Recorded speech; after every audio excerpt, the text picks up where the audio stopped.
하나님 말씀은 구약 성경인데요. 사사기 2장 1절로 15절입니다. 사사기 2장 1절로 5절입니다. 죄송합니다. 사사기 2장 1절로 5절 한 절씩 우리 교독하시고 5절을 함께 합독하겠습니다. 제가 먼저 1절 읽겠습니다. 여호와의 사자가 길갈에서부터 보김으로 올라와 말하되 내가 너희를 애굽에서 올라오게 하여 내가 너희의 조상들에게 맹세한 땅으로 들어가게 하였으며 또 내가 이르기를 내가 너희와 함께한 언약을 영원히 어기지 아니하리니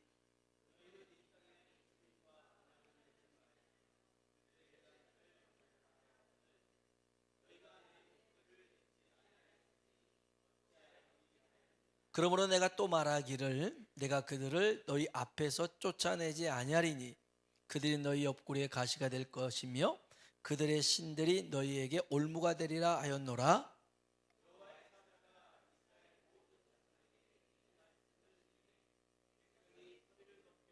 같이요. 그러므로 그곳을 이름하여 보김이라 하고 그들이 거기서 여호와께 제사를 드렸더라. 아멘. 아멘. 인사할까요? 하나님의 은혜가 당신에게 임하기를 원합니다. 하나님의 은혜가 당신에게 임하기를 원합니다. 아멘. 한 번 더 하나님이 당신에게 복 주시기를 원합니다.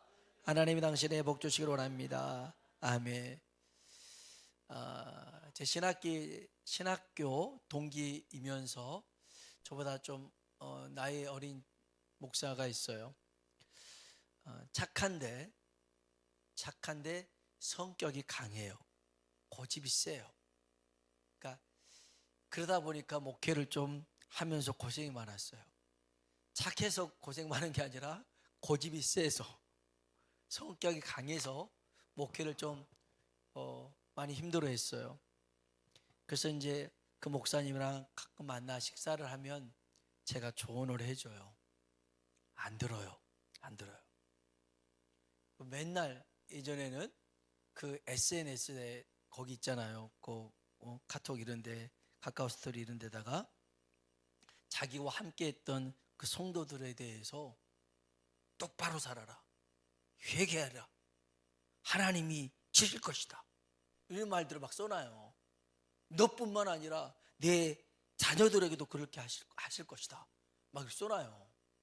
이런 거침없는 말을 쓰는데 심지어는 자기 엄마한테나 이모한테도 똑같이 써놓은 거예요. 엄마를 하면서. 그래서 제가 그랬어요. 그렇게 하지 마라. 그런 데다 이렇게 올릴 때 그렇게 하지 말고 과거에 매이지 말고 미래를 보면서 목회를 해야지 옛날 일 가지고 똑바로 살아라, 회개하라, 하나님이 치실 것이다 이러면 되겠느냐. 안 들어요. 무슨 똥꼬집이 그렇게 센지 자기가 듣고 싶은 말만 듣는 거예요. 또 어느 날에는 눈이 안 보여서 백내장 수술을 해야 되는데 그래서 젊지만 백내장 수술은 해야 된다 안 하는 거예요. 그럼 눈 망가진다. 망가져도 하나님 고쳐준다는 거예요. 그래서 이 친구랑은 만나면 밥만 사줘야겠구나 이렇게 결론을 내렸어요. 남의 말을 안 들어요. 그러다가 이제 본인 지방의 소속에 있는 목사님의 어떻게 설득을 통해서였는지 백내장 수술도 하고 그러면서 깨달은 바가 있었어요. 그리고 난 다음에 카톡의 내용이 바뀌더라고요. 카카오스토리에다가 그 회개하라, 하나님이 지실 것이다 이랬던 사람들한테 다 개인적으로 카톡을 보내서 미안하다고, 내가 잘못했다고 사과를 보내더라고요. 이야. 그래서 본인 지가 깨달아야 아무리 말해도 소용이 없어요. 본인이 깨달아야 그때서야 이제 반응이 있는 거예요. 한 번은 저랑 같이 밥을 먹으면서 이 친구가 저한테 그래요. 만일 자기랑 나랑 입장이 바뀌었으면 자기는 나를 미친놈 취급할 거면서 쫓아낸다라는 거예요. 만나주지도 않는데요. 나는 그놈을 만나고 있는데 나는 그놈을 만나고. 그래서 이게 다 하나님의 은혜다. 빨리 깨닫는 게 은혜다. 빨리 깨닫는 게. 여러분, 어떤 사람이 지혜롭냐면 끝까지 갈 때까지 다 가고 얻어 터질 때까지 다 터지고 힘든 시간 다 보내고 깨닫는 거하고, 이런 사람 미련한 사람이에요. 지혜로운 사람은 하나님이 겁만 줘도 아이고 하나님 잘못했습니다 하고 속히 돌아오는 사람이 지혜로운 사람이에요. 여러분, 갈 때까지 가지 말고 하나님 말씀을 속히 깨달아 아는 은혜가 임하길 주의 이름으로 축복합니다. 복임이라는 곳에 하나님의 사자가 나타납니다. 하나님의 사자라고 표현됐지만 하나님의 모습입니다. 이 복임이라는 곳에 이스라엘 백성들이 가나안 땅을 이제 점령해서 살고 있는 그곳입니다. 거기에 복임이라는 곳에 하나님이 나타나셔서 이런 말씀을 하십니다. 사사기 2장 1절입니다. 읽어볼까요?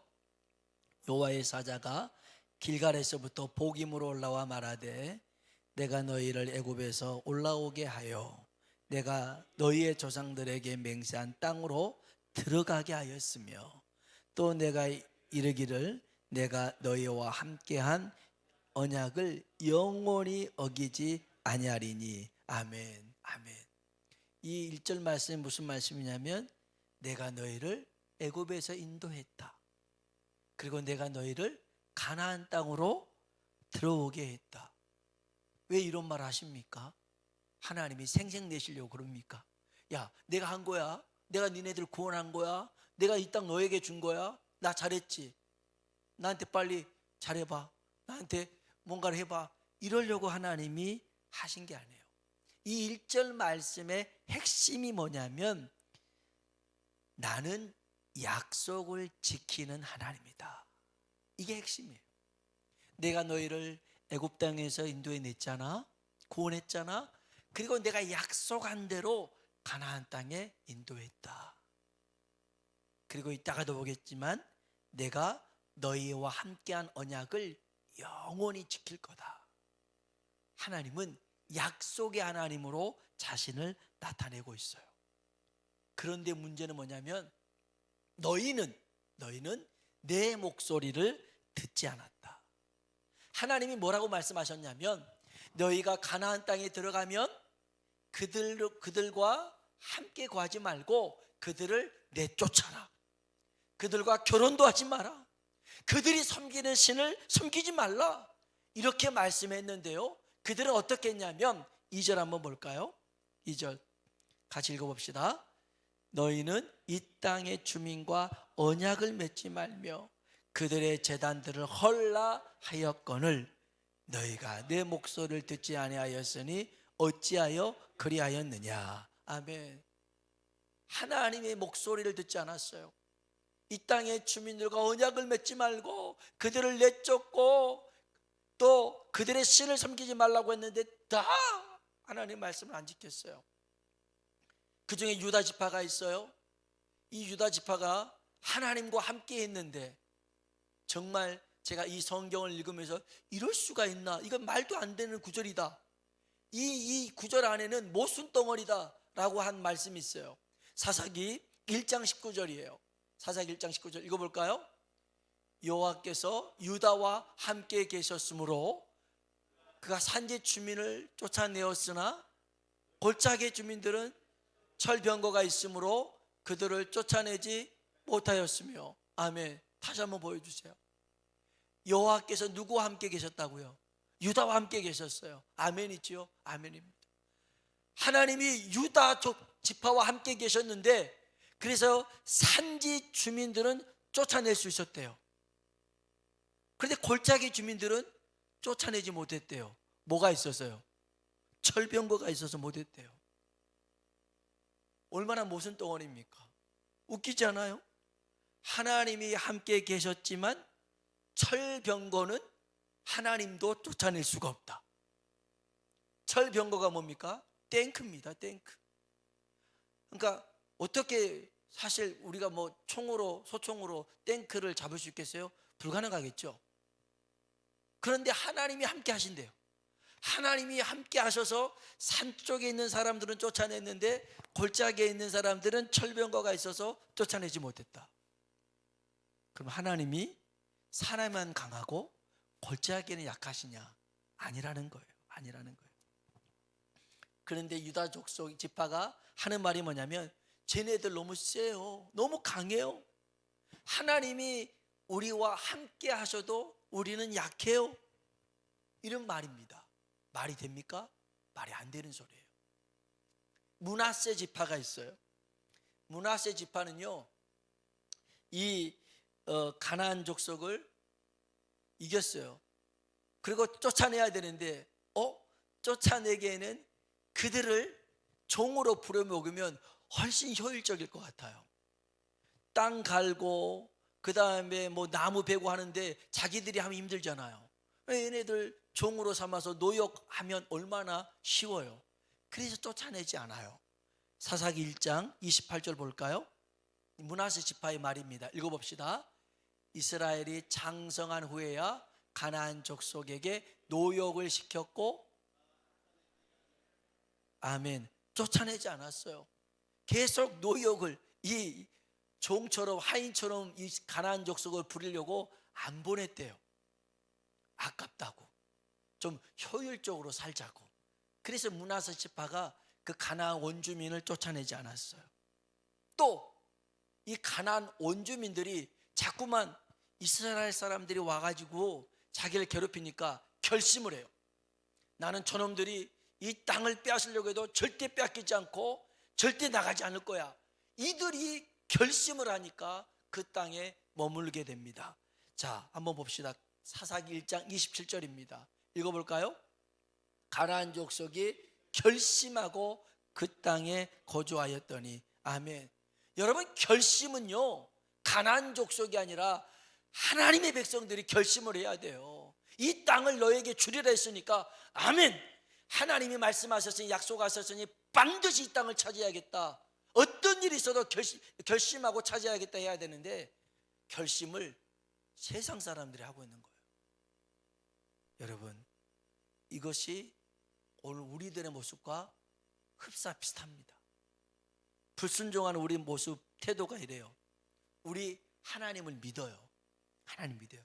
그런데 이 일은 어쩔 수 없어요. 내가 하나님 믿어도 이것은 안 될 것 같아요. 철비한 것처럼, 아이고 그냥 이거는 그냥 안 되는 걸로 하지요, 이렇게 가는 거예요. 그런 말이 있어요.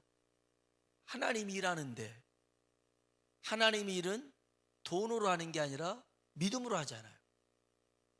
그런데 돈도 없고 믿음도 없으면 아무것도 못하는 거예요. 믿음으로 해야 되는데 믿음이 없어요. 그래서 자꾸만 돈을 버는데 없어요. 며칠 전에 그 한 목사님하고 통화를 했는데, 그 목사님은 이제 청주 그쪽에서 사역을 하셔요. 개척교회를 했어요.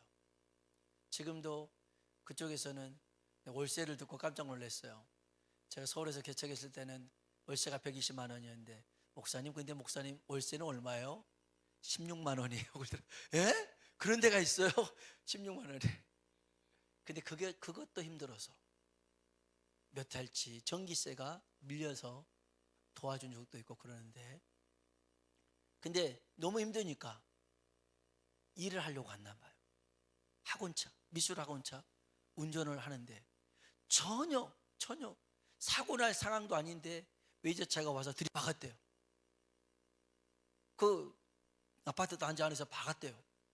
그러면 누가 보더라도 이제 블랙박스를 경찰 확인하니까 보험사도 경찰도 다 이 사람 외제차 차주가 잘못했다고 하는데, 이 사람이 끝까지 간다까지 가가지고 자기는 합의를 못 봐주고 안 된다고, 이런 상황이 돼버렸대요. 그 전에 하나님이 사인을 준 거예요. 일하려고 하니까 일하지 마라. 그래도 생활이 안 돼. 생활이 안 돼서 일을 하게 된 거예요. 하나님이 이 일을 겪으면서 또 말씀해 주셨대요. 너 일하면 또 사고 난다. 그러더라고요. 그런데 생활력이 안 되니까 또 일할 생각을 갖는 거예요. 그러니 이제 사모님도 너무 어려우니까, 뭐 이혼할 그런 얘기까지 막 나오는 그런 시경이었어요. 힘들어요. 근데 나한테 그래요. 김 목사, 나는 이제서야 목회를 배우는 것 같다. 하나님을 이제서야 하나님만 바라보게 되는 것 같다. 목사여도요, 내 생각이 많잖아요. 이걸 못 내려놓잖아요. 그러면 하나님이 하실 수 있는 시간이 없어요. 하나님이 그런 마음을 주셨대요. 야, 좀 내가 일 좀 하게 나한테 시간 좀 주라. 내가 너를 도울 수 있도록 나한테 기회를 주라. 이렇게 말씀하셨대요.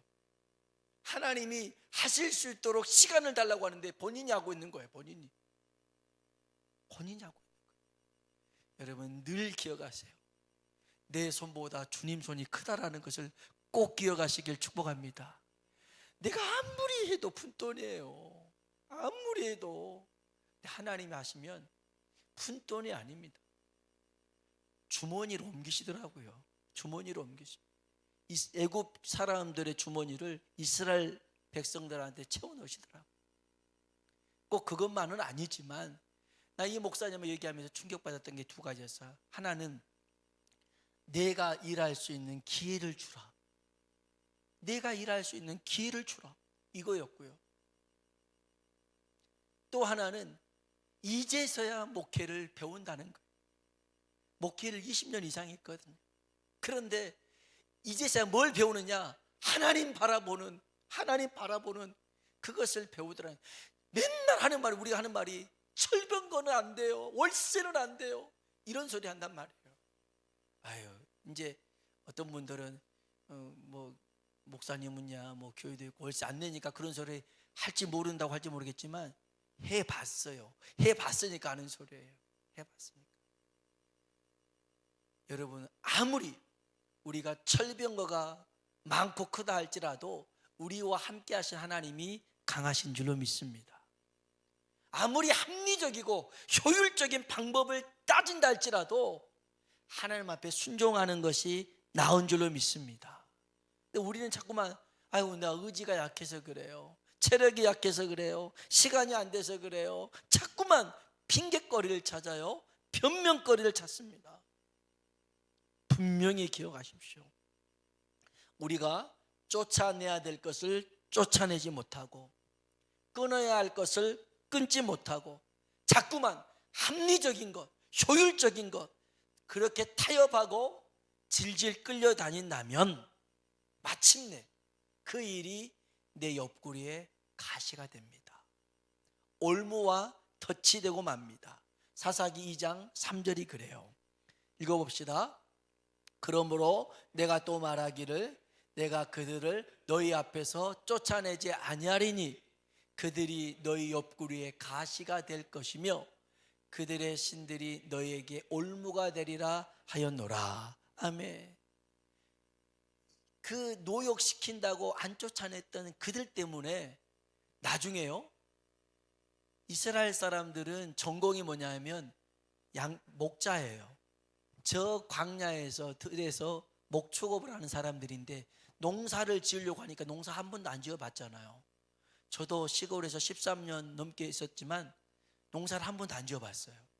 우리 권사님들이 그냥 교회 옆에 텃밭에다가 고추 심어주시고 부추 하면 그것만 따먹었지 한 번도 할 줄 몰라서 어느 날에는 어머니가 저 옆에서 저한테 우리 교회 와가지고 저기 있는 저 둥글레 좀 캐라 하더라고요. 둥글레가 뭔데요? 저기 있는 둥글레라고. 내 볼 때는 다 풀조각인데 무슨 둥글레래요. 뭐 장출이고 뭐고 저는 하나도 몰라요. 시골에 오래 살았지만 농사 지을 줄도 몰라요. 자, 이런 제가 만일 농사로 먹고 살아야 된다면 어떻게 해야겠어요?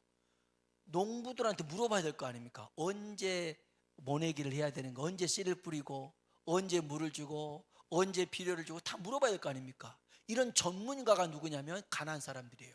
이 사람들은 농업이 전문가거든요. 그러니까 그 사람들 따라서 이제 배우다가 비가 안 오잖아요. 비 오는 방법이 있어요. 그 뭔데?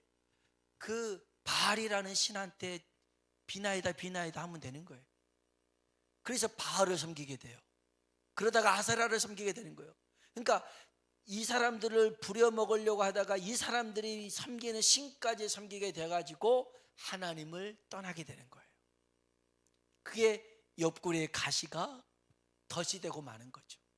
그래서 하나님이 그들을 주변을 통해서 계속 고난을 허용하신 거였어요. 그래서 이 사사기 2장 14절 한번 볼까요? 읽어봅시다.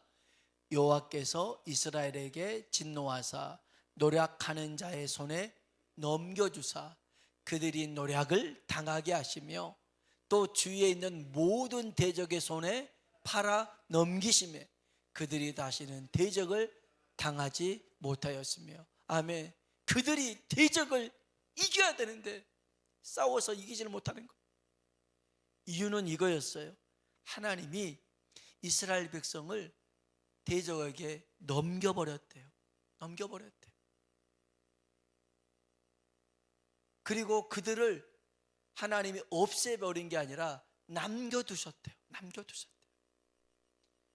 여러분, 정말 우리 주변에 나를 힘들게 하는 여러 문제와 이 고난, 이게 계속 반복적으로 온다면 얼마나 지치겠어요.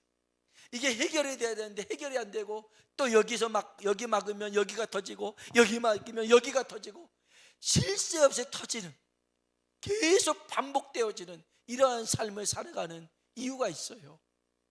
그것은 어찌 보면 하나님이 나를 벌 주시는 것 같지만 하나님이 나를 사랑하셔서 깨닫고 빨리 하나님께로 돌아오라는 신호인 거죠. 그래서요, 사사기 3장 한번 볼까요? 1절로 2절 봅시다. 이거 볼까요?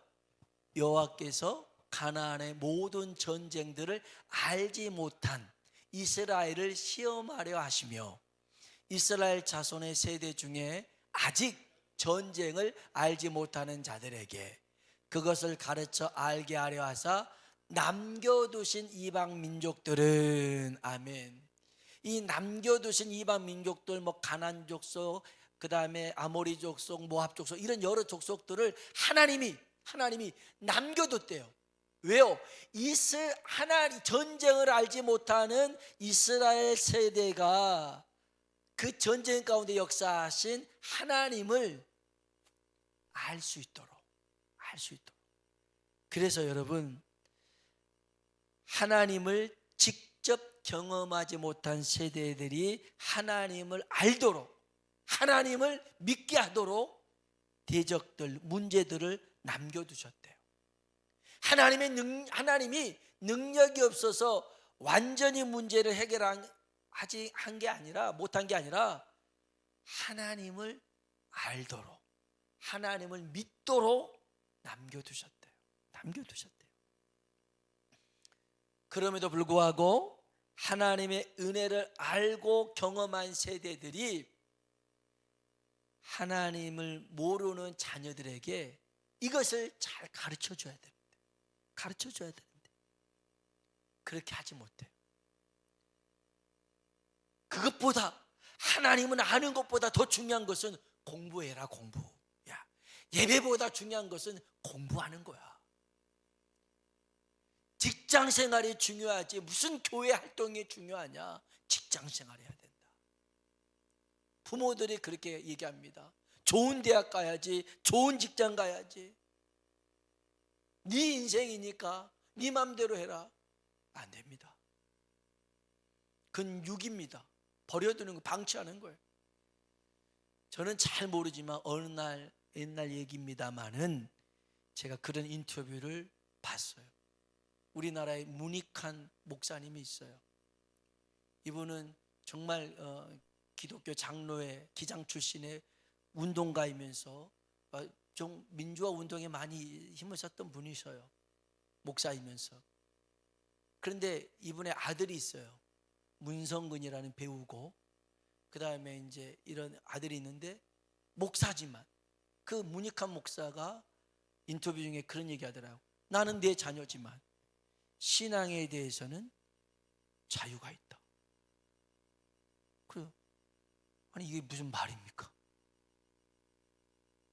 자녀들의 신앙에 대해서는 네가 믿고 싶은 건 믿어라, 말이 됩니까? 말이 안 돼요. 그럴 수가 없죠. 분명하게 우리의 구원은 예수밖에 없다. 절대로 네가 세상에 있는 모든 것을 포기한다 할지라도 예수는, 우리의 구원자이신 예수는 포기해서는 안 된다. 그렇게 말해야 진짜 목사 아니겠어요? 물론 다 그 음형은 있습니다. 그 음지도 있고 양지도 있고 뭐 공간은 다 있겠지만 그 부분에 대해서는 그렇습니다. 부모가요, 이 세상에 있는 그 어떠한 것보다 신앙이 중요한 것을 가르쳐야 됩니다. 제 고향교회에 전통이 하나 있었어요. 고등학교 2학년 때까지 신앙생활 잘하다가 학생회 활동 열심히 하다가 고3이 되면 학생회 활동은 안 하는 거예요. 주일 오전 예배만 탁 드리고 그냥 나머지는 안 하는 거예요. 심지어는 고3이 됐으면 교회도 안 나오는 거예요. 공부한다고. 그 어머니가 집사고 권사예요.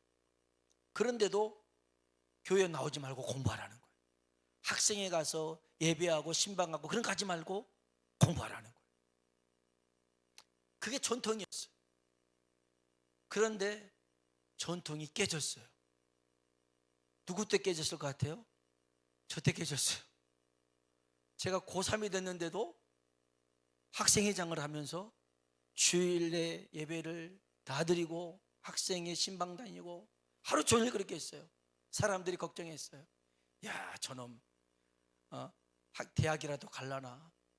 하지만 하나님께서 지금까지 붙잡아 주시고 인도해 주셔서요, 그 부모들이 그 같이 이렇게 신앙생활 했던 그 이제 뭐 선배든 동기든 후배든 그 부모 집사 권사님이 나한테 부탁을 해요. 아무개 좀 데리고 교회 좀 나오게 해달라고. 아무개 좀 이끌고 다시 교회 좀 나오게 해달라고. 본인이 공부해야 한다고 가지 말라고 해놓고는 이제서야 좀 데리고 가서 같이 신앙을 붙잡게 해달라고. 부모가 제대로 가르치지 않으면 우리의 자녀들은 다음 세대가 되지 못하고 다른 세대가 되고 마는 거죠. 성경 한번 볼까요? 사사기 2장 10절입니다. 읽어봅시다. 그 세대 사람도 다 그 조상들에게로 돌아갔고 그 후에 일어난 다른 세대는 여호와를 알지 못하며 여호와께서 이스라엘을 위하여 행하신 일도 알지 못하더라. 하나님을 알지 못했어요. 먼저 위에 그 세대의 사람들도 다 그 조상들에게로 갔어요. 죽었다는 소리예요. 믿음 좋았던 세대들이 다 죽었어요. 그 후에 일어난, 원래 성경은 다음 세대는 이렇게 해야 돼요. 다음 세대는 하나님을 알고 잘 섬겼더라. 그래야 되는데 그 후에 일어난 다른 세대는, 이거는 부모의 믿음을 공유하지 못한 거예요. 이어받지 못한 거예요. 그리고 부모의 신앙과 다른 신앙을 선택하는 거예요. 다른 신앙을 선택하는 거예요. 다른 세대가 되어버렸어요. 다른 세대가 되어버렸어요.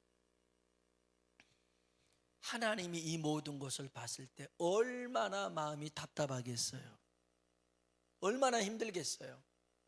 말 안 듣는 사람요, 그냥 한꺼번에 정리하면 깔끔하잖아요. 근데 하나님이 그렇게 하지 않으셨어요. 이유는 한 가지였어요. 아까 읽었던 사사기 2장 1절에 보니까 내가 너희와 함께한 언약을, 같이 한번 읽어볼까요? 내가 너희와 함께한 언약을 영원히 어기지 아니하리니. 아멘. 하나님이 약속했어요.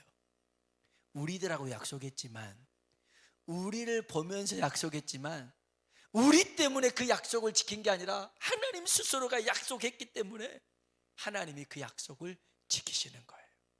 하나님과의 영원한 약속이에요.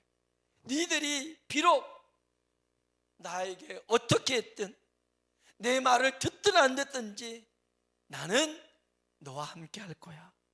나는 너희를 버리지 않을 거야.